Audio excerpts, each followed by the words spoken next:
আমি কি লিখছি, এই এন ওয়াই জেড লিখছি half of P Y Z. যারা বুঝতেছো না খেয়াল করো, এন ওয়াই জেড লিখছি half of P Y Z, আর এন জেড ওয়াই কে লিখছে half of P Y Z, কারণ আমার দেওয়া আছে ও এই দুটো পরস্পর সমান। একইভাবে আমরা যদি ত্রিভুজের বহিস্থ কোণ অন্তস্থ বিপরীত কোণ দ্বয়ের সমষ্টি সমান, তাহলে এই পি ওয়াই জেড কোনটা হবে, যারা বুঝতে পারো তাদেরকে রিপিট করতেছি, এই পি ওয়াই জেড কোণ কোনটা আছে এই ত্রিভুজের বহিস্থ কোণ। তার মানে বহিস্থ কোণ অন্তস্থ বিপরীত কোণের সমষ্টি সমান। তাহলে সুতরাং পি ওয়াই জেড এর পরিবর্তে লিখতে পারি কোণ এক্স প্লাস জেড, এটা পরিবর্তে এটা লিখতে পারি। একইভাবে এই জেড এর পরিবর্তে লিখতে পারি কোণ ওয়াই প্লাস এক্স। এরপরে এই দুটা থেকে হাফ কমন নাও, পরবর্তী লাইনে এই দুটা থেকে হাফ কমন নাও, তাহলে বা কোণ ওয়াই এন জেড প্লাস যদি হাফ কমন নেই, আমার থাকতেছে কোণ এক্স প্লাস কোণ ওয়াই প্লাস কোণ জেড প্লাস অতিরিক্ত আরেকটা কোণ আছে, সেটা কোণ এক্স মনে হয়, কোণ চারটা আছে এখানে, কোণ x plus z plus Y plus x, x আছে তার দুইটা শুধু, ইকুয়াল টু 180 ডিগ্রি। ওই যে বলছিলাম আমি একটা লাইন দেখো বক্স করছি, বলছি এটা লাগতেও পারে নাও লাগতে পারে। দেখো এই লাইনটা লাগবে না, এই লাইনের দরকার নেই, বুঝছো? এই দেখো x plus Y plus z এর পরিবর্তে আমি 180 ডিগ্রি, সুতরাং এই মানটা আমি এখানে বসাইতে পারি, কোন চিহ্ন দিয়ে নেই একসাথে, কোণ এক্স প্লাস কোণ ওয়াই প্লাস কোণ জেড ইকুয়াল টু 180 ডিগ্রি। এই চিহ্নের পরিবর্তে 180 ডিগ্রি বসাবো এখন, বা কোণ Y N Z plus half of, এখানে বসাতে পারি 180 ডিগ্রি, আর ওই পাশে প্লাস এক্স দেখো রয়ে গেছে ইকুয়াল টু 180 ডিগ্রি। এখন যদি আমি হাফ দ্বারা গুণ করি, তাহলে কোণ Y N Z plus half of 180 মানে 90 ডিগ্রি, আর হাফ অফ এক্স মানে half of X equal to 180 degree. এখন এই দুইটাকে যদি আমি ওই পাশে বিয়োগ করে পাঠা দিই কানে ধরিয়া, তাহলে আসতে কোণ Y N z equal to 90 degree minus half কোণ এক্স, এটাই হলো প্রমাণিত। দেখো ভালো করে খেয়াল করো, না বুঝতে কোশ্চেন করো। স্যার আপনি কি অঙ্কের উপরও রাগ করছেন? কানে ধরবেন কেন শুধু শুধু? হ্যাঁ, মাঝে মধ্যে রাগ উঠে, তোমাদের উপর রাগ উঠে, কিন্তু তোমাদের সাথে কিছু বলা যায় না। কিছু বললে, কিছু 2 মিনিট পেছাল বললে তোমরা গার্জেনের কাছে কমপ্লেন করো। এরপরে আরেকটা কথা, আমি একটা ক্লাস ক্যান্সেল করছি, গত মাসটা বাদ দিলাম, চলতি মাসের কথা বলতেছি। বুধবারের ক্লাসটা সম্ভবত ক্যান্সেল করছি, সেটা বৃহস্পতিবারে দিচ্ছি, বৃহস্পতিবারে ক্যান্সেল করে বাদ দিছি। আমি 2টা ক্লাস ক্যান্সেল করছি, কিন্তু ক্লাস কয়টা ক্যান্সেল হয়েছে? মোট একটা। এটা নিয়ে স্যার এত কমপ্লেন কেন আমার বিরুদ্ধে? ক্লাস 2 দিন বাদ দিছি, কিন্তু ক্যান্সেল তো হয়েছে একটা।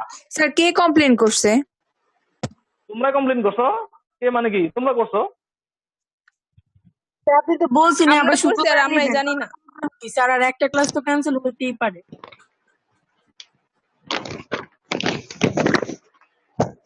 ক্যান্সেল করছি তোমাদের ভালোর জন্য, কেন? যাতে আমার নেটে পরবর্তীতে ডিস্টার্ব না করে। স্যার একটা ক্লাস ক্যান্সেল হলে তো এটা কোনো ব্যাপার না।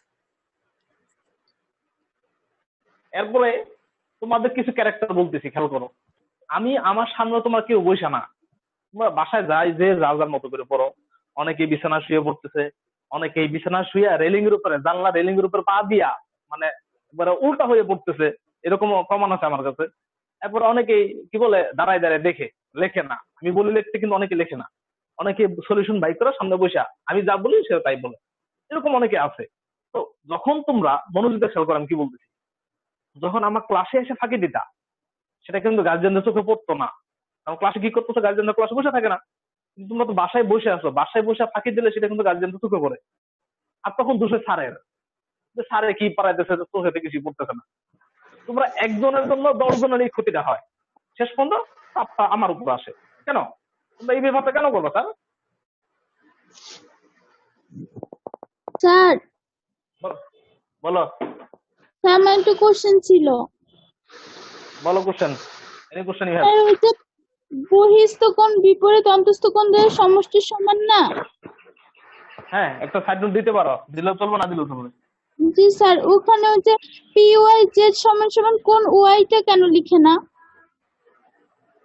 এই পি ওয়াই জেড এর পর আমি ওয়াই লিখবো না, আর কারণ হলো না স্যার এক্স প্লাস যখন জেড লিখে হ্যাঁ এক্স প্লাস জেড লিখছি তো পি ওয়াই জেড বলতে ওয়াইটা এক্স প্লাস জেড কেন লিখছে না?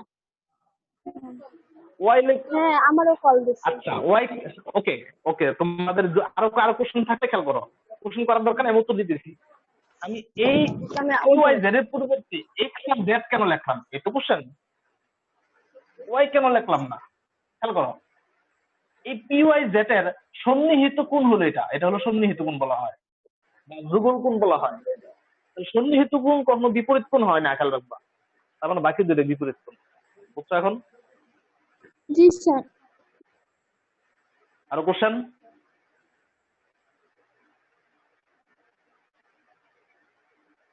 বলো আরো কারো কোনো কোশ্চেন আছে কিনা এখানে না স্যার। আশা করি কারো কোনো কোশ্চেন নাই আমি তাহলে মুছে দিলাম লেখা শেষ হয়ে যায় মুছে দেবো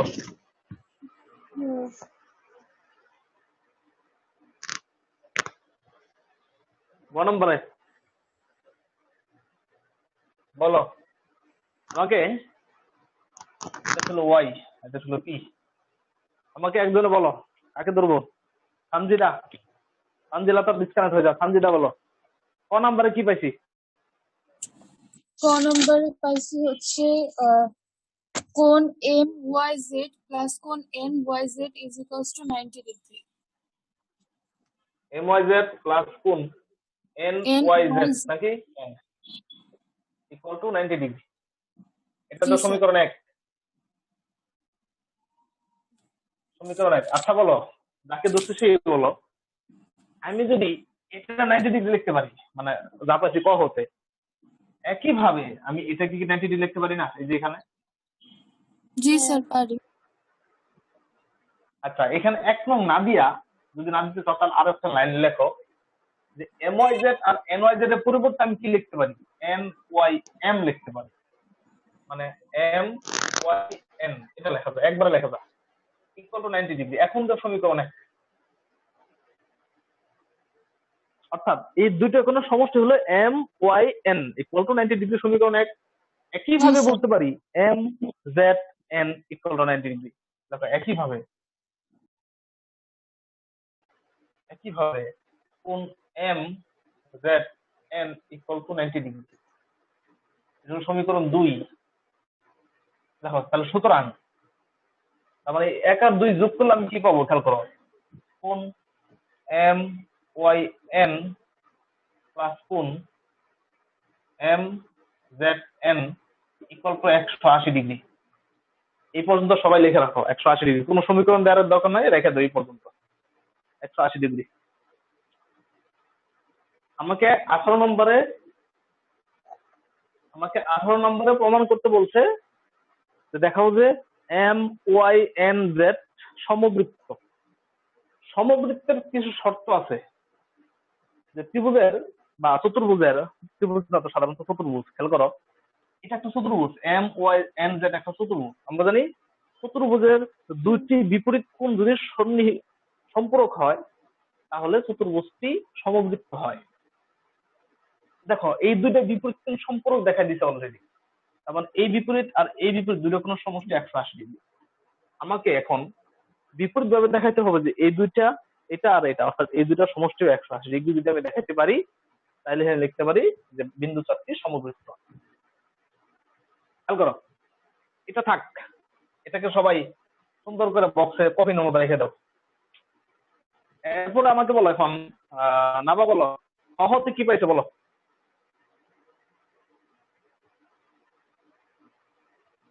কোণ Y N z is equal to 90 degree minus half কোণ এক্স।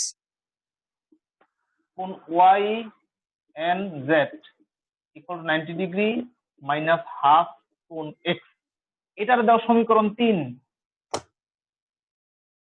এটার সমীকরণ 3 দাও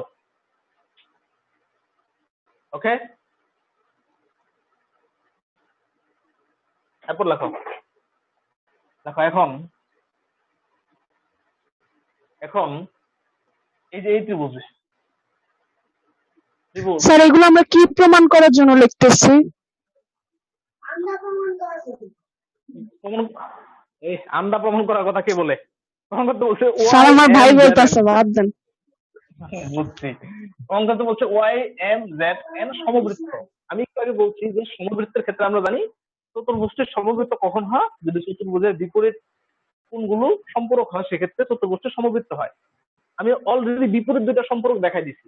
তুমি যদি এখানে অঙ্কটা করে আনসার দিয়ে রাখতা, মানে প্রমাণ দিয়ে রাখতা, তাহলে কিন্তু নাম্বার দিতেও পারে নাও দিতে পারে।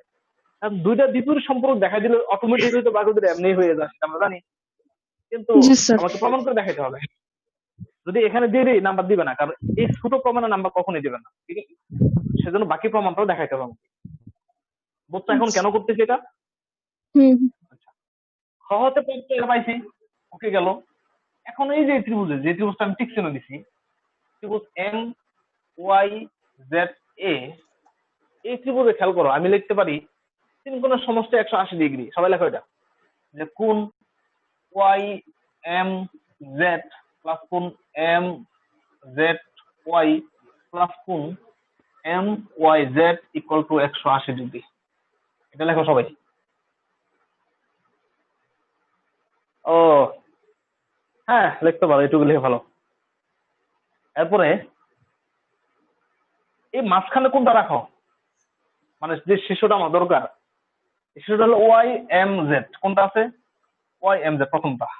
কোন ওয়াই এম জেড যদি রেখে দিই, খেয়াল করো আমি এই এম ওয়াই জেড কে কি লিখতে পারি বলো তো?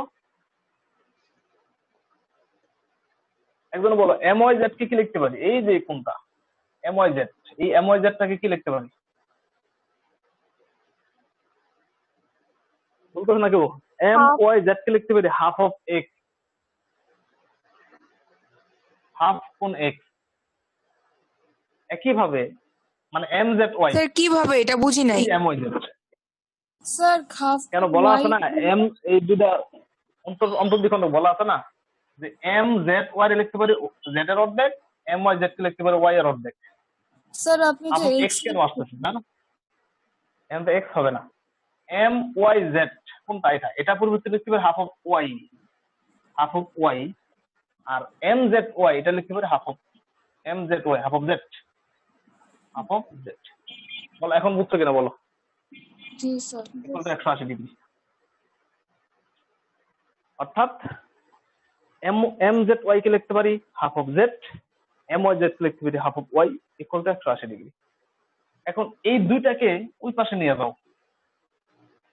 এখানে আমরা আরেকটা জিনিস উদ্যোগ করে আসছি, সেটা পরবর্তীতে করতে হবে, যে কোন y m z plus, plus না ইকুয়াল টু লিখতে পারি আমি 180 ডিগ্রি মাইনাস হাফ কোণ জেড প্লাস হাফ কোণ ওয়াই, প্লাস মতো মাইনাস হাফ কোণ ওয়াই। এটা লেখা রাখো সবাই। অর্থাৎ এই দুটাকে আমি মাইনাস করে ওই পাশে নিয়েছি। এরপরে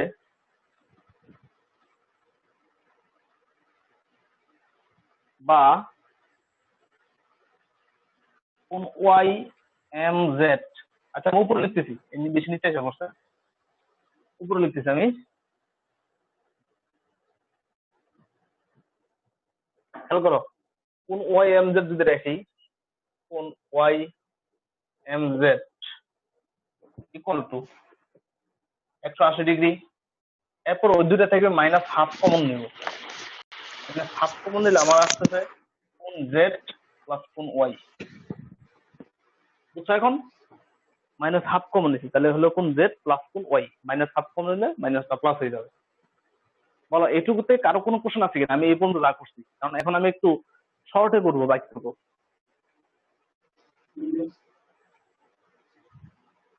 এনি কোশ্চেন?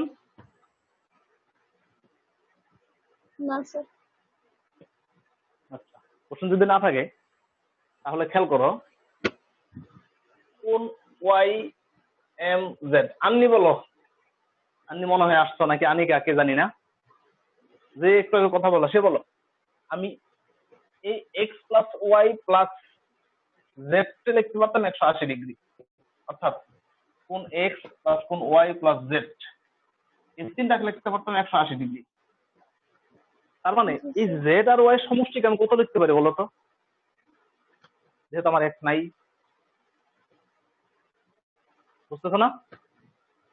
আমি এই যে তিনটা কোণ এক্স ওয়াই প্লাস জেড, এই তিনটা সমষ্টিকে 180 ডিগ্রি লিখতে পারি। তাহলে সুতরাং ওয়াই আর জেড এর সমষ্টিকে কত লিখতে পারি? 180 ডিগ্রি মাইনাস এক্স লিখতে পারি না? এটা বলতে এতক্ষণ লাগে? মানে 180 ডিগ্রি মাইনাস হাফ, এখানে লিখতে পারি আমি 180 ডিগ্রি মাইনাস কোণ এক্স। খেয়াল করো, বুঝো কিনা? 180 ডিগ্রি হচ্ছে তিনটা কোণের সমষ্টি, তাহলে দুটার কোণের সমষ্টি কত হবে? 180 থেকে একটা কোণ বাদ যাবে, তাহলে তো হয়ে গেল। বর্ষা, বুঝছো? জি স্যার বুঝছি। আমি কোণের পরিমাপ এখন ভাবতেছি। যদি এখন যদি ওয়াই এম জেড হাফ দ্বারা গুণ করে দেই, ইকুয়াল টু আসছে 180 ডিগ্রি মাইনাস হাফ অফ 180 মানে 90 ডিগ্রি, আর মাইনাস মানে প্লাস, প্লাস হাফ কোণ, তাহলে বা কোণ y m z equal to 180 90 degree plus half কোণ এক্স। এটা কিন্তু একটা স্বতন্ত্র প্রমাণ আছে, যে প্রমাণ করো যে এত equal to 90 degree plus half কোণ এক্স। এই হলো, দেখো এটা যদি সমীকরণ 4 নাম্বার। এখন যেটা পেলাম এটা হলো সমীকরণ 4। এই পাশে আমি সমীকরণ দিয়ে দিছি, এটা 4 নাম্বার সমীকরণ। দেখো খেয়াল করো, তার মানে 3 নাম্বারে পাইছি এই যে এইটা, 3 নাম্বারে কোন এন এর মান পাইছি 90 degree minus half of x, আর 4 নাম্বার সমীকরণে পাইলাম এই এম এর মান পাইছি 90 ডিগ্রি প্লাস হাফ কোণ এক্স। এখন 3 আর 4 যদি যোগ করি দেখো তো কি হয়? 3 আর 4 যোগ করো,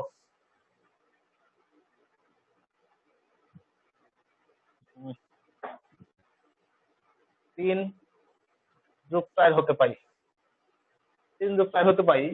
3 নাম্বার হলো কোণ Y N z equal to 90 degree minus half কোণ এক্স, আর 4 নাম্বার হলো কোণ y m z equal to 90 degree plus half কোণ x.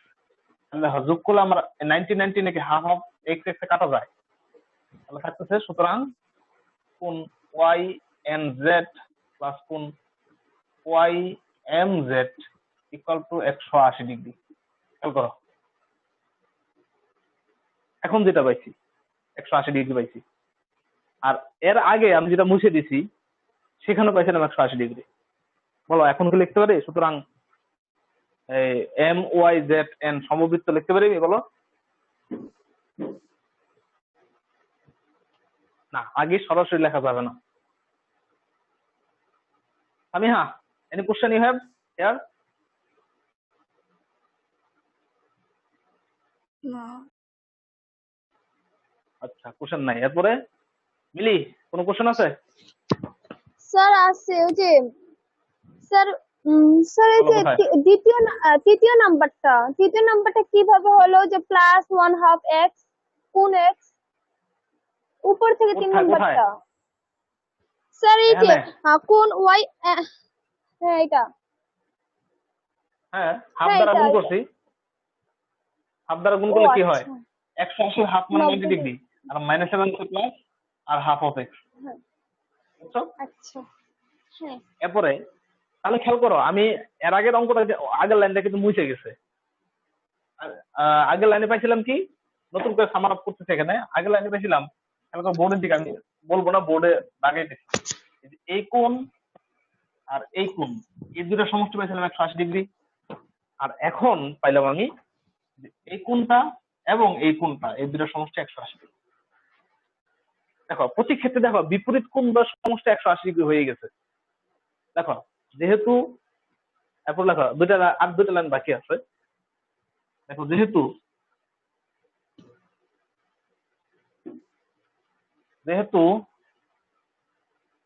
M z N Y ত্রিভুজের, চতুর্ভুজের, এটা চতুর্ভুজ লেখা একটা, এম ওয়াই জেড চতুর্ভুজের বিপরীত কোণ সম্পূরক, বিপরীত কোণ দ্বয় সম্পূরক। যেহেতু এম ওয়াই জেড এন মানে এম জেড এন ওয়াই চতুর্ভুজের বিপরীত কোণ দ্বয় সম্পূরক, তাহলে সুতরাং এম কমা জেড কমা এন কমা ওয়াই বিন্দুগুলো সমবৃত্ত, বিন্দুগুলো সমবৃত্ত। এটা হলো প্রমাণিত, অনেক বড় বাট ইম্পর্টেন্ট। আর কোনো কোশ্চেন স্যার থাকলে করতে পারো। সেকেন্ড লাইনটা আবার Time- বলেন একটু, কোথায়, কোন সেকেন্ডটা? এই যে উপর থেকে সেকেন্ড। এটা হ্যাঁ হ্যাঁ এটা। খেয়াল করো, আমি বলছি যে এখানে একটু শর্ট করবো, আমি একটু শর্ট করছি, এটা শর্ট না করলে আরো বড় হইতো। ওই যে দেখো আমি কি বাইরে লিখছি যে x plus Y plus z এর সমষ্টি লিখছে 180 ডিগ্রি। তাহলে আমরা জানি এই চতুর্ভুজে মানে এই ত্রিভুজে এই তিনটা কোনো সমষ্টি 180 এটা আমরা জানি। তার মানে এই দুইটা কোনো সমষ্টি কত হবে? 180 থেকে এক বাদ যাবে না? বুঝো নাই এখনো? হ্যাঁ বুঝছি। এই যে কোন জেড প্লাস ওয়াই, তাহলে জেড আর ওয়াই যদি রাখি তাহলে এক্সটাকে ওই পাশে বিয়োগ করে পাঠিয়ে দাও, তাহলে 180 ডিগ্রি মাইনাস এক্স, মানে ওয়াই আর জেড এর সমষ্টি পরিবর্তন লিখতে পারি 180 ডিগ্রি মাইনাস এক্স। বুঝছো? এরপর হাফ দ্বারা গুণ করছি, বাকিটা ইতিহাস।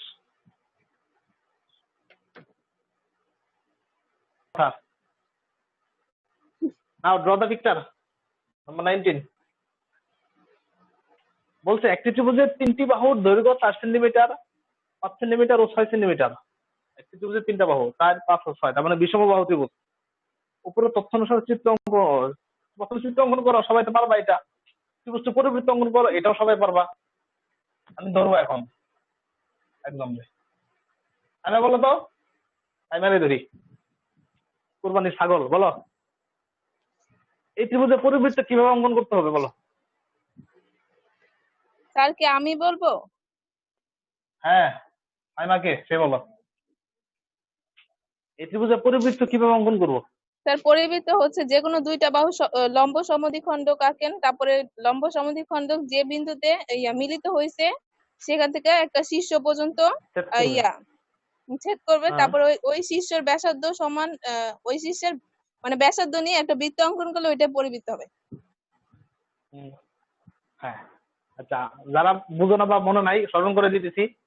পরিবৃত্ত আঁকতে গেলে আমাকে যে কোনো দুইটা বাহুর লম্ব সমদ্বিখণ্ডক আঁকাইতে হবে। আমি যার সংক্ষেপে দেখা দিতেছি। মনে করলাম এটা হলো এ বি সি। এবিসি ত্রিভুজের বিসি বাহুর লম্ব সমদ্বিখণ্ডক হলো সাপোজ এটা, আর এসি বাহুর লম্ব সমদ্বিখণ্ডক হলো সাপোজ মনে করে এটা। হ্যাঁ, এটা লম্ব সমদ্বিখণ্ডক। তাহলে যে বিন্দুতে সেট করছে, যারা খেয়াল করো, যারা তো পারোই, যাদের স্মরণ নাই, এই যে বিন্দুতে সেট করছে এই সেট বিন্দুর সাথে যে কোনো একটা শীর্ষ যোগ করবা। যোগ করে এই যে রেখাটা পাইলা নতুন, সেই রেখা সমান করে নিয়ে একটা বৃত্ত অঙ্কন করবা, দেখবা তিনটা শীর্ষ দিয়ে যাবে। যদি এদিক ওদিক হয় তাহলে কিন্তু কাটা যাবে। নেক্সট ওয়ান, তার মানে খ নম্বর হয়ে গেছে আমার। গ নম্বর বলো। গ নম্বর বলছে ত্রিভুজের পরিবৃত্তের বাহিরে যে কোনো একটি নির্দিষ্ট বিন্দু থেকে বৃত্ত দুটি স্পর্শক অঙ্কন করে দেখা যায় স্পর্শকের দূরত্ব সমান। হ্যাঁ, এটা এখানে সম্পাদ্য উপপাদ্য দুটোই আছে। গ নম্বরে সাধারণত সম্পাদ্য করে না করে সবাই উপপাদ্য করে, এটা জানো, তোমরা সবাই পারো এটা। মনে করো এটাই হলো পরিবৃত্ত, অর্থাৎ খ নম্বরে যে পরিবৃত্ত পাইছি সেটাই হলো পরিবৃত্ত। আচ্ছা বলো, গ নম্বরটা কি সবাই পারবা কিনা? যদি পারো তাহলে করাবো না। জি স্যার পারবো। পারবো। কে পারবা না সে বলো, গ নম্বরটা কে পারবো না? আমি পারবো না নিশা পারবা না কেন? স্যার, একটু ক্লু দিয়ে দেন। আচ্ছা, ক্লু দিতেছি। বলছে ত্রিভুজের পরিবৃত্তের বাইরের যে কোনো নির্দিষ্ট বিন্দু, বললাম নির্দিষ্ট বিন্দু হলো কি এটা, এই বিন্দু থেকে বৃত্তের দুটি স্পর্শক অঙ্কন করে দেখা যায় স্পর্শকের দূরত্ব সমান। স্পর্শক যদি আঁকতে চাও জ্যামিতিক নিয়মে, তাহলে তোমাকে সম্পাদ্য করতে হবে। এখানে প্রথমে এটা যোগ করতে হবে, ওপি যোগ করতে হবে, মনে করো এটা হলো ও, যদি জ্যামিতিক নিয়ম রাখতে চাও স্পর্শক। আর যদি বলো না যে আমরা উপপাদ্য প্রমাণ করবো, স্পর্শকটা আমরা স্কেল দিয়ে আঁকাই দেবো, তাহলেও হবে। আচ্ছা, মনে করো স্পর্শকটা আমি স্কেল দিয়ে আঁকাই দিলাম, তখন কি যোগ করবা? আর এই কিউ এটা যোগ করবা। আর এটা মনে করো এ, এটা হলো বি। প্রথমে ও এ আর ও বি যোগ করবো অবশ্যই। এই যে স্পর্শক আঁকছি, অঙ্কন ও আর ও বি যোগ করি এবং ওপি যোগ করি, এরপরে দুটা ত্রিভুজ সর্বসম করবা। আচ্ছা নিশা বলো, যেহেতু তুমি বলাতে পারবে না, এই দুটা ত্রিভুজ সর্বসম হওয়ার তিনটা শর্ত আছে, বলো তিনটা শর্ত বলো। ও এ সমান ওবি, তারপরে ওপি সমান ওপি, হ্যাঁ, অন্য সমান তারপরে আরেক ওপি সমান ওপি, তারপর তারপরটা হলো আরেকটা ওএপি কি লেখা যায় সমান বলো? ওবিপি। কোন ও এ পি সমান ওবিপি। ইকুয়াল টু কোন ওবিপি। কেন এটা লিখতে হবে? কেন বলো? এটা ওয়াই, এই দেখো আমি লিখছি 90 ডিগ্রি। আমি বলো 90 ডিগ্রি কেন? স্যার এটা হলো 90 ডিগ্রি কেন? ত্রিভুজের না বৃত্তের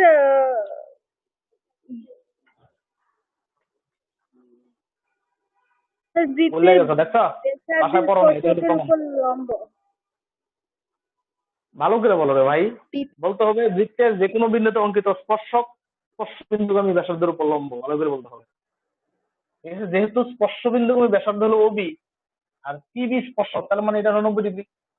একইভাবে এই কোণ 90 ডিগ্রি, এটা সত্য সমান। আর সুতরাং এই ত্রিভুজ সর্বসময় এই ত্রিভুজ, that means AP equal to BP, প্রমাণিত, শেষ। বুঝছো? এখন পারবা? জি স্যার। আমাকে স্পর্শকদের দূরত্ব সমান এটাই প্রমাণ করতে বলছে। তাহলে কি করতে হবে? আবার বলতেছি, আমার স্ক্রিনটাই হয়ে গেছিল, মুছে গেছিল। কি দূরের ত্রিভুজ সর্বসম করবা, সর্বসম করার পর দেখা দিবা, সুতরাং এপি সমান বিপি, প্রমাণিত, শেষ। আচ্ছা, এটুকু তো সবাই পারবা। এরপরে এই অধ্যায় শেষ। আমি কি এই অধ্যায় থেকে এক্সট্রা কোনো কিছু আজকে করাবো, না নেক্সট অধ্যায় যাবো বলো?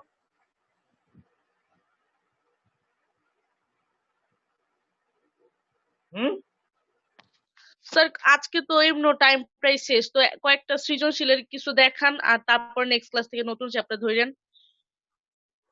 না, এখনো যদি টাইম শেষ করে দেই তাহলে তোমরা আবার বলবা, অনেকে বলবা যে মাত্র 1 ঘন্টা পড়াইছে। তখন স্যার আমরা এটা বলি না। এখন এখন টাইম শেষ হওয়ার পর আবার আবার কানেক্ট হবো সবাই।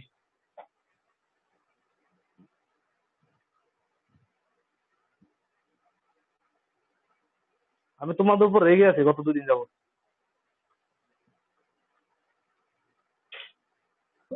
কারণ কি? কারণ এতক্ষণ কি কি বললাম বুঝো নাই? স্যার স্যার যে বলছে তার উপরে রাইখা থাকেন, আমাদের উপর কেন সবার রাখছেন? উপর। তোমরা সবার উপরে যাক। কেন স্যার? আচ্ছা, অনুশীলনী 14 বের করো, বললো সবাই।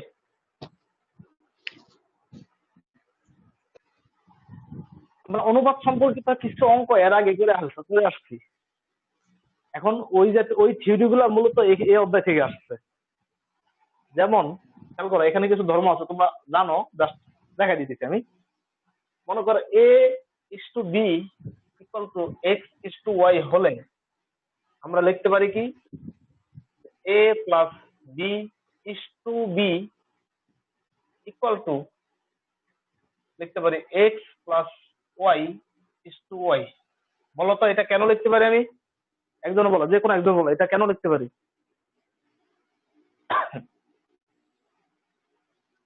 আরো কেউ? বর্ষা, আমি এটা কেন লিখতে স্যার পারি? এটা কি যোজন করছেন নাকি? আচ্ছা, ওকে, তোমরা এই কারণে বুঝতেছো না, চুপ থাকো তো ভাইয়া প্লিজ। এইভাবে করতেছি কারণে বুঝতে পারতো না। খেয়াল করো, আমি ইষ্টু মানে অনুপাত মানে ভাগ, আমি বিটাকে নিচে দিয়ে দিলাম। এখন বলো তো, এখন সবাই বুঝছো না? এখন সবাই বুঝছো? জি এটা স্যার। হলো অনুপাতের যোজনের ধর্ম। এটা হলো যোজনের ধর্ম, অর্থাৎ অনুপাতের যোজনের ধর্ম হলো এটা। একইভাবে এখান থেকে আমি আরো লিখতে পারি, তাহলে কি, A minus B by B equal to X minus Y by Y. এটা হলো অনুপাতের বিয়োজনের ধর্ম। এটা হলো বীজগাণিতিক ধর্ম, অনুপাতের বিয়োজনের ধর্ম, বুঝছো? আর এই দুইটাকে একত্রিত করে আমরা লিখতে পারি কি, A plus B by A minus B equal to X plus Y by X minus Y. এটা হলো যোজন বিয়োজনের ধর্ম। সবাই জানো না এই 3টা জিনিস? জি স্যার আমি জানি। এই 3টা জিনিস কি জানো তুমি?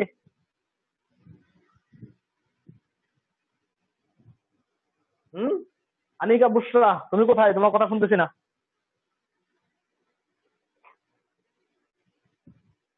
বলছি ডিসকানেক্ট হয়ে গেলে আবার সবাই কানেক্ট হবা।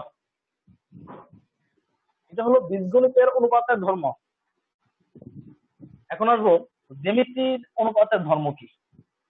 জ্যামিতিক অনুপাতের ধর্ম লেখো, উপরে লেখো, হেডিং দাও, জ্যামিতিক অনুপাতের ধর্ম।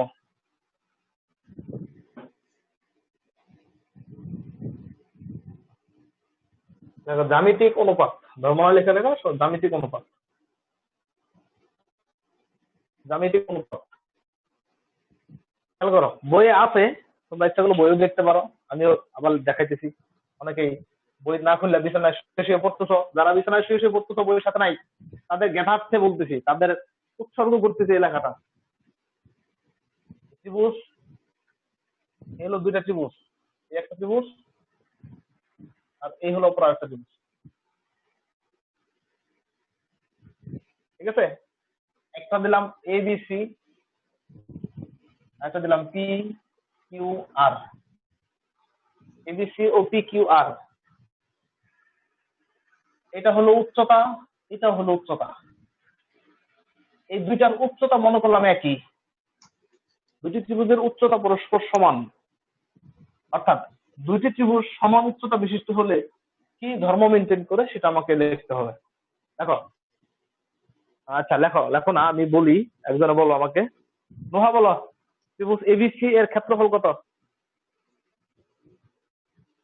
Sir BC into h. ত্রিভুজ এবিসি এর ক্ষেত্রফল equal to, BC into h আবার বলো। মানে ভূমিকোণ উচ্চতা। ভূমি ইনটু উচ্চতা হলো সামান্তরিক ক্ষেত্রফল, ভালো করে বলো। হাফ গুণ ভূমিকোণ উচ্চতা, সরি স্যার। হাফ হয়ে গেল, half into BC into into উচ্চতা। এইচ। একইভাবে ত্রিভুজ পি কিউ আর এর ক্ষেত্রফল হবে হাফ হাফ গুণ Q R into h. Q R into a, যেহেতু দুইটা ত্রিভুজ একই উচ্চতা দিছি, এটার উচ্চতা যত এটার উচ্চতা তত, কিন্তু ভূমির পার্থক্য আছে, এটা হলো বড় ভূমি, এটা হলো ছোট ভূমি, সাপোজ মানে উল্টাটা বলতে, এটা হলো ছোট এটা হলো বড়।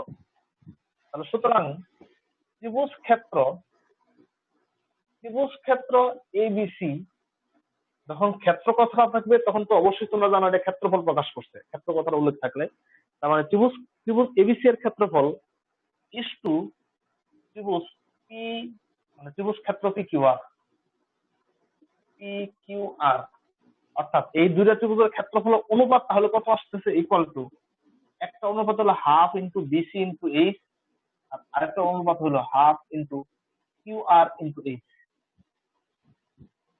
খেয়াল করো, একটা অনুপাত হলো half into BC into H, একটা হলো হাফ কিউ আর এইচ। খেয়াল করো উভয়টা থেকে হাফ কাটা যায় আর এইচ কাটা যায়, তাহলে আমার থাকতেছে কি BC is to Q R. খেয়াল করো যা লিখছে সেটা থেকে, খেয়াল করো এই যে হ্যান্ড থেকে আমি যেটুকু আবদ্ধ করছি, এই যে এমিবার ভিতরে যা আছে সেটা খেয়াল করো। এখানে আছে যে ত্রিভুজ, দুটি ত্রিভুজের ক্ষেত্রফলের অনুপাত তাদের ভূমির অনুপাতের সমান।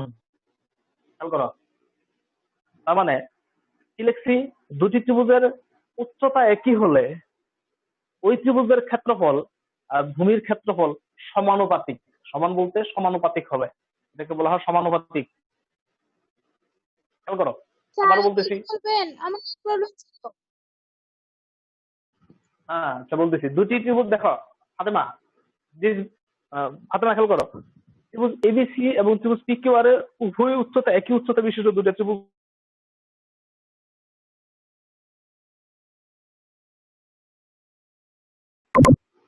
আচ্ছা দেখো খেয়াল করো, আমি যেটা বলতেছিলাম, বলছি দুইটা ত্রিভুজ সমান উচ্চতা বিশিষ্ট হলে ওই ত্রিভুজের ক্ষেত্রফল আর তাদের ভূমির ক্ষেত্রফল সমানুপাতিক। এটাই হলো এটার মূল কথা, এটা হলো প্রথম অনেক একটা থিওরি, একটা সূত্র বলতে পারে এটাকে। এটা হলো তোমরা যদি বই বের করো 267 পৃষ্ঠার 1 নাম্বার দেওয়া আছে, দুটি ত্রিভুজের উচ্চতা সমান হলে এদের ক্ষেত্রফল ও ভূমি সমানুপাতিক। 267 পেজের 1 নাম্বারটা দেওয়া আছে, দুটি ত্রিভুজ সমান উচ্চতা বিশিষ্ট হলে তাদের ভূমি ও ক্ষেত্রফল সমানুপাতিক, ঠিক আছে? এরপরে এখন মনে করো, আমি এটা এখন মুছে দিতেছি, এখন 2 নাম্বারটা, সাপোজ এখন দুইটা ত্রিভুজের ভূমি সমান কিন্তু উচ্চতা আলাদা। এটার উচ্চতা মনে করো এইচ আর একটা মনে করো কে। একটা উচ্চতা এইচ আর একটা উচ্চতা কে, মনে করো ভূমি সমান, অর্থাৎ এখানে দেওয়া আছে বিসি আর কিউ আর পরস্পর সমান।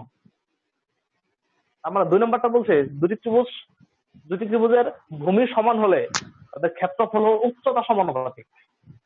তাহলে ত্রিভুজ এবিসি লিখতে পারি, ত্রিভুজ ক্ষেত্র এবিসি ইকুয়াল টু লিখতে পারি আমি half into BC into H. আর ত্রিভুজ ক্ষেত্র পি কিউ আর এটাকে লিখতে পারি আমি half into Q R into K. যেহেতু বলছে একই ভূমি বিশিষ্ট, তার মানে বিসি আর কিউ আর পরস্পর সমান, তাহলে এখানে আমি হাফ ইন্টু কিউ আর পরিবর্তে বিসি লিখবো টু কে।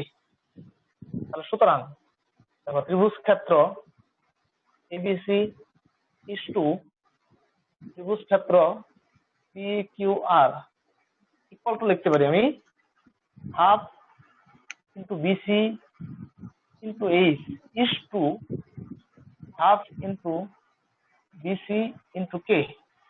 হাফ বিসি কাটা যায়, তাহলে এইচ ইস টু কে। অর্থাৎ দুটি ত্রিভুজের ভূমি সমান হলে তার ক্ষেত্রফল ও উচ্চতা সমানুপাতিক, এটা হলো 2 নম্বর। আর 1 নম্বর হলো দুটি ত্রিভুজের উচ্চতা সমান হলে তাদের ক্ষেত্রফল ও ভূমি সমানুপাতিক। এই দুইটা থিওরি মনে রাখবা, কারণ একটু পরে যখন আমি উপপাদ্য করাবো তখন এই দুইটা থিওরি আমার লাগবে। দুটি ত্রিভুজ সমান উচ্চতা বিশিষ্ট হলে, আমি ধরবো এখনই ধরবো, দুটি ত্রিভুজ সমান উচ্চতা বিশিষ্ট হলে তাদের ক্ষেত্রফল ও ভূমি সমানুপাতিক, বা দুটি ত্রিভুজ একই ভূমি বিশিষ্ট হলে তাদের উচ্চতা ও ক্ষেত্রফল সমানুপাতিক। বুঝে দিলাম।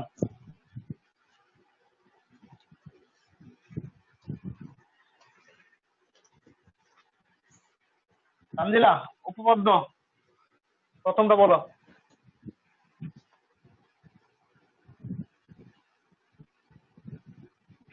তোমার 28 প্রশ্নটা করো। কি আজকে করাবো নাকি নেক্সট ক্লাসে? বলো। যেভাবে দেওয়া আছে ঠিক সেভাবে চিত্র অঙ্কন করো, দুইটা চিত্র। একটা ত্রিভুজ হলো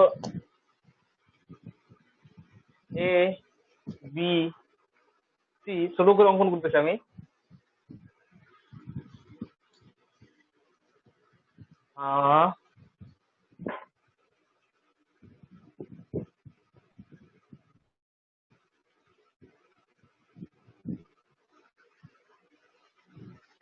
গ্যালাক্সি J5 কে মিউট করো।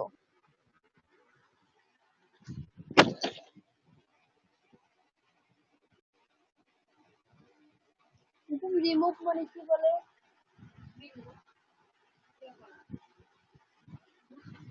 কি হচ্ছে? কি মানে কি নিউজ করতে বুঝি না। লেখো, কি নিউজ করতে বলে? সবাই লেখো, বিশিষ্ট মতো লেখো।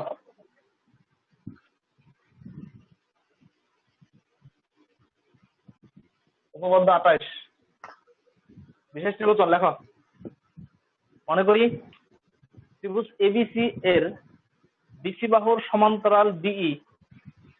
লেখো বিশেষ নির্বাচন। মনে করি ত্রিভুজ এবিসি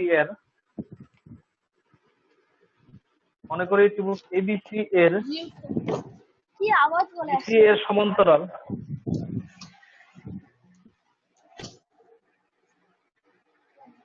কি হলো?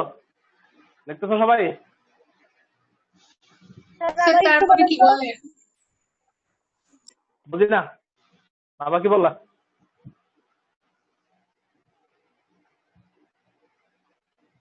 স্যার আগে বলতে বললো। বিশেষ নির্বাচন। মনে করি ত্রিভুজ এবিসি এর বিসি এর সমান্তরাল ডিই রেখা এবি ও এসি বাহুকে অথবা এবি ও এসি বাহুর বর্ধিত অংশকে ডি ও ই বিন্দুতে ছেদ করে। বিশ্লেষণ মনে করি ত্রিভুজ এবিসি এর বিসি এর সমান্তরাল ডি রেখা এবি ও এসি বাহুকে বা তাদের বর্ধিত অংশকে ডি ও ই বিন্দুতে ছেদ করে। খেয়াল করো কিভাবে আসতেছে। 1 নাম্বার চিত্র খেয়াল করো আর 2 নাম্বার চিত্র। 1 নাম্বার চিত্র খেয়াল করো, ডি বাহুটা আছে ত্রিভুজ এবিসি এর ভিতরে, আর 2 নাম্বার চিত্রে ডি বাহু আছে ত্রিভুজ এবিসি এর বাইরে। অনেকে ভুলে এটারও এবিসি একই ভাবে লিখে ফেলাইছে, খেয়াল করে দেখো অনেকে ভুল করছে এটা। ত্রিভুজ এবিসি এর প্রথম চিত্রে ডি হলো এবিসি এর ভিতরে, আর দ্বিতীয় চিত্রে ডি হলো এবিসি এর বাইরে। সেজন্যই বলছে যে ডি বাহু এবি ও এসি কে অথবা তাদের বর্ধিত অংশকে, দেখা দ্বিতীয় চিত্রে বাড়াইছি, বাড়ানোর পরে ডি ও ই বিন্দুতে ছেদ করছে, সেজন্য লিখতে হবে। তাহলে আবার বলতেছি বিষয়টির মতন মনে করি, ত্রিভুজ এবিসি এর, মনে করি ত্রিভুজ এবিসি এর বিসি এর সমান্তরাল ডি বাহু এবি ও এসি কে অথবা তাদের বর্ধিত অংশকে ডি ও ই বিন্দুতে ছেদ করে। ঠিক আছে, প্রমাণ করতে হবে যে, দেখো প্রমাণ করতে হবে যে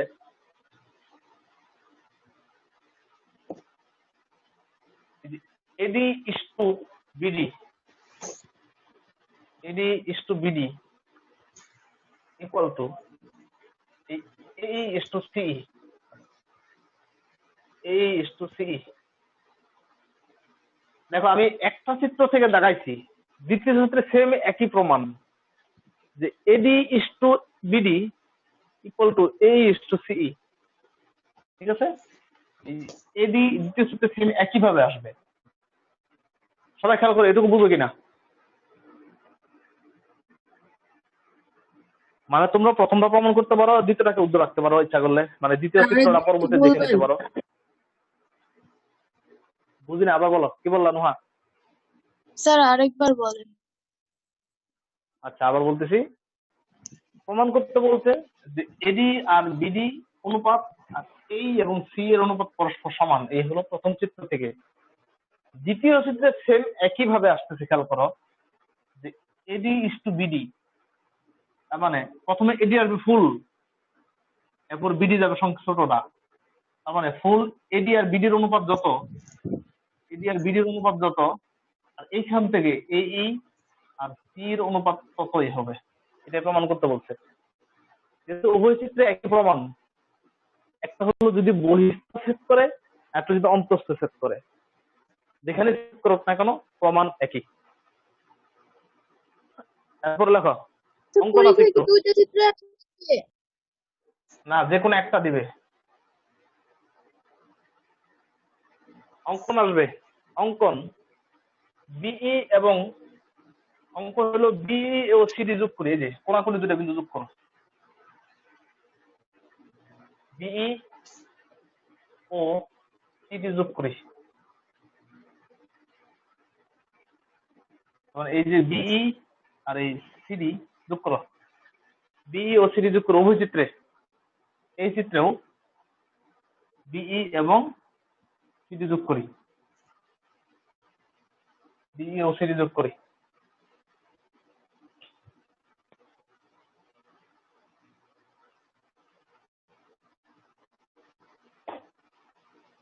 ফাতেমা বলো কি কি লাগছে এই পর্যন্ত এই চিত্রে?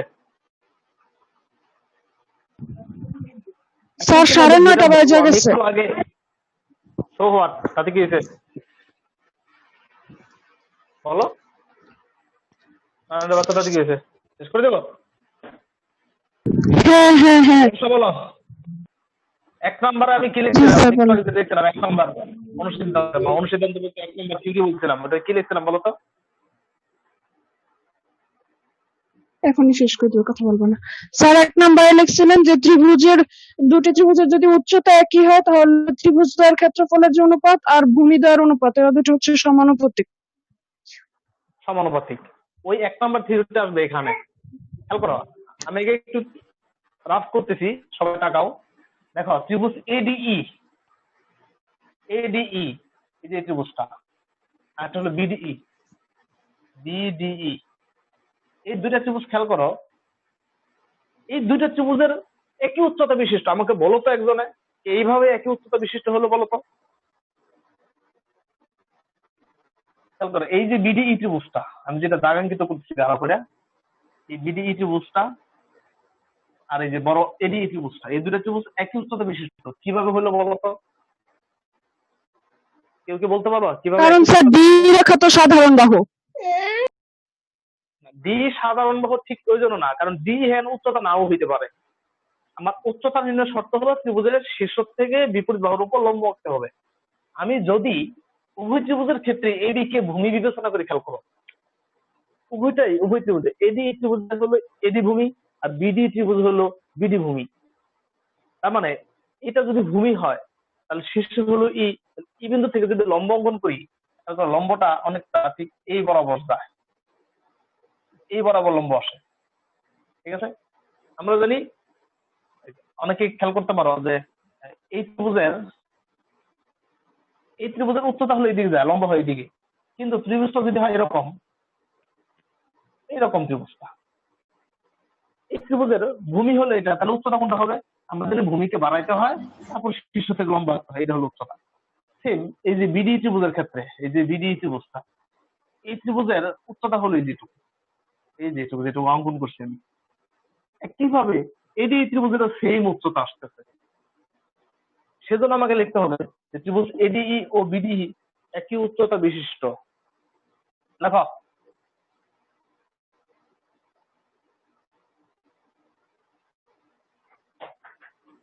প্রমাণ লেখো, ত্রিভুজ এডিই ও ত্রিভুজ বিডিই একই উচ্চতা বিশিষ্ট, একই উচ্চতা বিশিষ্ট। ত্রিভুজ এডি ও বিডি একই উচ্চতা বিশিষ্ট, অর্থাৎ এই ত্রিভুজটা মানে এইটুকু কিন্তু মুছে দিও, এইটুকু আবার লিখো না, এই যে যেটা লিখছে এটা অতিরিক্ত অঙ্কন করছিলাম। ত্রিভুজ এডিই ও বিডিই একই উচ্চতা বিশিষ্ট, সুতরাং আমি লিখতে পারি ত্রিভুজ ক্ষেত্র যদি না লিখি তাহলে লিখতে পারি ত্রিভুজ এডিই বাই ত্রিভুজ বিডিই ইকুয়াল টু কি লিখবো আমি বর্ষা, বলো তো? এডিই বাই বিডিই আমি কি লিখতে পারি? স্যার এডি বাই ডিবি বা বিডি।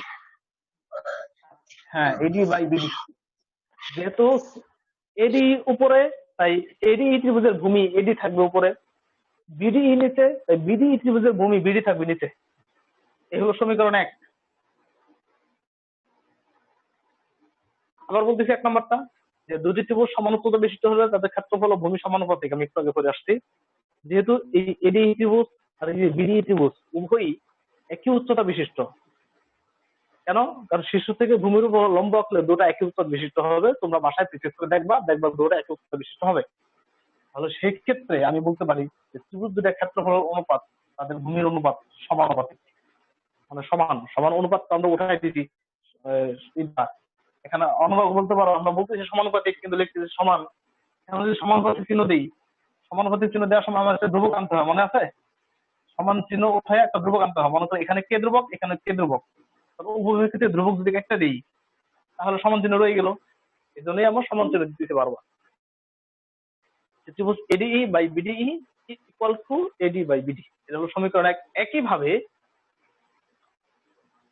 একইভাবে ত্রিভুজ, এখন দেখো বাকি ত্রিভুজটা এই একইভাবে এডিই ত্রিভুজ এডিই, এখানে আরেকটা ত্রিভুজ বাকি আছে, খেয়াল করো, সিডিই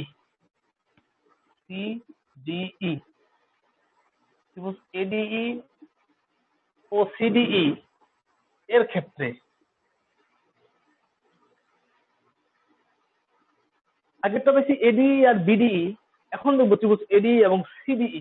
এই দেখো সিডিই, এখন শীর্ষ হলো ডি বিন্দু, ডি বিন্দু যদি শীর্ষ হয় তাহলে ভূমি হলো এই এবং সিই। তাহলে সুতরাং আমি লিখতে পারি যে ত্রিভুজ এডিই বাই ত্রিভুজ সিডিই ইকুয়াল টু, এখানে লিখতে পারি এই ইস টু সিই, এই বাই সি। বলো এটুকু কারো কোনো কোশ্চেন আছে কিনা? না বা ইউ হ্যাভ এনি কোশ্চেন? না স্যার।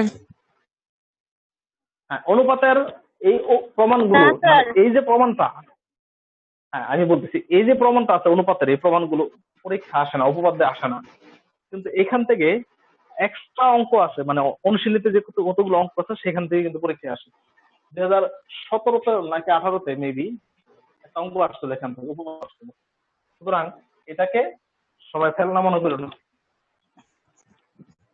তাহলে কি থিওরিতে প্রমাণ করছি? দুটি ত্রিভুজ একই উচ্চতা বিশিষ্ট হবে, তাদের ক্ষেত্রফল ও ভূমি সমানুপাতিক। তাহলে ত্রিভুজ এডি ও বিডি এর ক্ষেত্রে এডি ইস টু বিডি সমান, আর একইভাবে এডি ও সিডি এর ক্ষেত্রে এই আর সি এর সমান। এখন আমাকে বলো একজনে, সুতরাং শিবু বলো, সুতরাং শিবু আসো। জি স্যার। বলো। জি স্যার বলেন। অনুশীলনী 15-তে করছি জি কিনা বলো, স্যার। অনুশীলনী 15 কি করছি আমরা? জি স্যার, অনুসরণ করে করছি তো। আচ্ছা, অনুশীলনী 15-তে আমি দেখো চিত্র আঁকাই দিচ্ছি বোর্ডে। আচ্ছা স্যার। মনে করো এবি আর পি কিউ সমান্তরাল। এখানে আমি দুইটা ত্রিভুজ অঙ্কন করলাম, এই একটা ত্রিভুজ আর এই একটা ত্রিভুজ। একটা হলো এবিসি আর একটা হলো এবিডি। জি স্যার। বলতো এই দুইটা ত্রিভুজের সম্পর্ক বলো। তাহলে হচ্ছে ত্রিভুজ এসিবি ইকুয়ালস টু ত্রিভুজ এডিবি। কেন সেটা বলো। কারণ হচ্ছে ওই যে আমি বলি একই ভূমি এবি এখানে, আর হচ্ছে সমান্তরাল রেখা যুগলের মধ্যে অবস্থিত। হ্যাঁ, আমরা বলছি দুটি ত্রিভুজ একই ভূমি এবং একই সমান্তরাল যুগলের মধ্যে অবস্থিত হলে তাদের ক্ষেত্রফল সমান হয়। শুধু দুটি না, যদি 1000 ত্রিভুজ একই ভূমি এবং একই সমান্তরাল যুগের মধ্যে থাকে তাহলে তাদের ক্ষেত্রফল সবগুলি পরস্পর সমান। জি এখন স্যার। খেয়াল করো আমি কেন এটা বললাম, তার কারণ হলো এই যে খেয়াল করো ত্রিভুজ, এটা কিন্তু লেখো না, এখন লেখো না, আমি just দেখাই দিচ্ছি। ত্রিভুজ বিডিই, বিডিই আর একটা হলো ত্রিভুজ সিডিই, সিডিই। এই যে বিডিই আর হলো সিডি, খেয়াল করো তো উভয় ত্রিভুজের ভূমি আমি ডি বিবেচনা করতে পারি, কারণ ডি উভয়টাতে আছে। তাহলে ডি উভয় ত্রিভুজের ভূমি বিবেচনা করতে পারি। আমি কিন্তু একটা চিত্র থেকে দেখা দিছি, দ্বিতীয় চিত্রে সেম একই থিওরি, ওটা তোমরা বাসায় মিলাই নেবা দ্বিতীয় চিত্রের ক্ষেত্রেও। খেয়াল করো এই বিডিই আর সিডিই উভয় ত্রিভুজের ভূমি আমি ডি বিবেচনা করতে পারি, কারণ ডি উভয়টাতে আছে। তাহলে উভয় ত্রিভুজের ভূমি ডি, এবং উভয়ই ডিই আর বিসি এর মধ্যে অবস্থিত। বিসি সমান্তরাল যুগলের মধ্যে অবস্থিত, কারণ আমি বিশিষ্ট বেতনে বলে দিয়েছি যে বিসি ও ডি সমান্তরাল। তার মানে আমি বলতে পারি যে দুটি ত্রিভুজ একই ভূমি এবং একই সমান্তরাল যুগলের মধ্যে অবস্থিত হলে তাদের ক্ষেত্রফল পরস্পর সমান। এটা এই জন্য আমি স্মরণ করে দিলাম তোমাদের। এখন যেটা লেখবা যে এখানে এখানে ত্রিভুজ বিডিই বিডিই সমান ত্রিভুজ সিডিই, এটা একবার লিখতে হবে, যেহেতু বইয়ে লেখা আছে আমি বইয়ের মতো করে লিখতেছি যে ত্রিভুজ বিডিই আর সিডিই সমান। সাইড দিবা যে একই উচ্চতা এবং একই সমান্তরাল, সরি একই ভূমি এবং একই সমান্তরাল যুগলের মধ্যে অবস্থিত, এটা সাইড দিয়ে রাখবা। সাইড দিবা এখানে যে একই ভূমি এবং একই সমান্তরাল যুগলের মধ্যে অবস্থিত। আমাকে এখন তাহলে নোহা বলো, নোহা যদি বিডিই আর সিডিই সমান হয় তাহলে 1 নং আর 2 নং এর মধ্যে একটা সম্পর্ক আছে, বলো তো কি বলতে পারি আমি? Sir, AD by BD equal to A by C. একেবারে সরাসরি বললে দিলা তাহলে কি হবে স্যার? এত সংক্ষেপ করলে তো হবে না। খেয়াল করো এই বিডি আর সিডি যদি সমান হয় আমি এই সিডি পরিবর্তে বিডি লিখতে পারি 2 নং সমীকরণ বিডিই। তাহলে খেয়াল করো 1 নং এর বাম পক্ষ আর 2 নং এর বাম পক্ষ মিলে গেছে, তাহলে 1 আর 2 এর বাম পক্ষ যদি মিলে যায় তাহলে 1 আর 2 এর ডান পক্ষ তো অটোমেটিক্যালি মিলে যাবে। এটা সরাসরি নোহা বলে দিছো, কিন্তু সরাসরি বলবো না, এখানে যা আছে সেটা লেখা হবে। দেখো তাহলে লিখে নিতে হবে। আমি বই থেকে একটু ডিফারেন্টলি করতেছি, বইয়ের বাইরে যেতেছি। তাহলে 2 হতে, দেখো 2 হতে মানে 2 নং হতে লিখতে পারি ত্রিভুজ এডিই বাই ত্রিভুজ বিডিই equal to AE by C. এটা হলো 3 নং, 1 2 3। এখন 1 আর 3 এর মধ্যে তুলনা করো, তাহলেই প্রমাণ হয়ে যাবে। 1 আর 3 এর মধ্যে তুলনা করো, আজকে তো বুঝতে 1 পারতেছে। ও 3 হতে পাই। 1 আর 3 হতে কি পাই বলো তো? বলা লাগবে না, আমি 1 নম্বর নাহলে মুছে দিতে হবে আমাকে। মুছে দিলাম। 1 আর 3 হতে পাই যে এডি প্রমাণে যা আছে সেটা আর কি, AD by BD equal to AE by C এরপর লাগবে অর্থাৎ অর্থাৎ AD is to BD equal to এই ইস টু সি, এটাই হলো প্রমাণিত। এনি কোশ্চেন করতে পারো? স্যার আসসালামু আলাইকুম। ঠিক আছে, যাও সবাই। ওকে, ওয়ালাইকুম আসসালাম।